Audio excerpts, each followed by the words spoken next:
ஆகாஷ்வாணி புதுச்சேரி செய்திச் சுருக்கம் வாசிப்பவர் கோதை நாயகி. குடியரசு துணைத் தலைவர் திரு சி.பி. ராதாகிருஷ்ணன் ஒரு நாள் அரசுமுறை பயணமாக இன்று கேரளம் செல்கிறார்.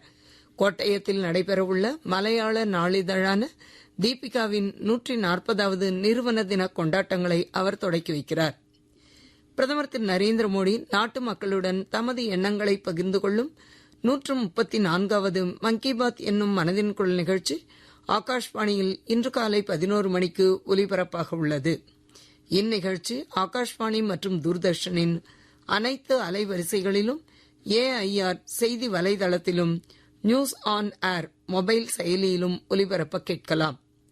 ஆகாஷ்வாணியில் பிரதமரின் ஹிந்தி உரையை தொடர்ந்து அதன் பிராந்திய மொழி வடிவம் இடம்பெறும்.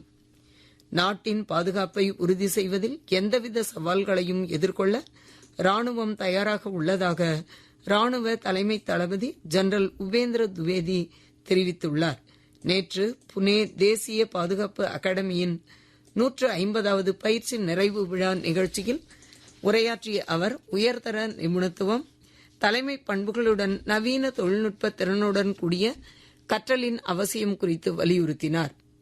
புதுச்சேரியில் நாளை முதல் கட்டிட அனுமதி, திட்ட விண்ணப்பங்கள் ஆன்லைன் மூலம் மட்டுமே சமர்ப்பிக்க வேண்டும் என்று, நேரடியாக விண்ணப்பித்தால் ஏற்கப்பட மாட்டாது என்றும் புதுச்சேரி திட்ட ஆணைய உறுப்பினர் செயலர் வெளியிட்டுள்ள சுற்றறிக்கையில் தெரிவிக்கப்பட்டுள்ளது. உலக புகையிலை எதிர்ப்பு தினம் இன்று அனுசரிக்கப்படுகிறது. புகையிலை பயன்பாட்டினால் ஏற்படும் ஆபத்துகள் குறித்து விழிப்புணர்வு ஏற்படுத்தும் வகையில் இந்த நாள் அனுசரிக்கப்படுகிறது. இந்த ஆண்டிற்கான கருப்பொருள் கவர்ச்சியை வெளிக்கொணர்தல், நிக்கோட்டின் மற்றும் புகையிலை பழக்கத்திற்கு எதிராக போராடுதல் என்பதாகும்.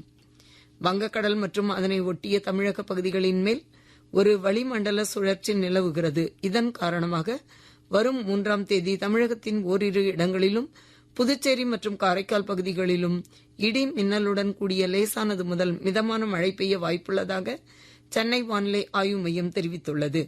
இத்துடன் இந்த செய்திச் சுருக்கம் நிறைவு பெறுகிறது.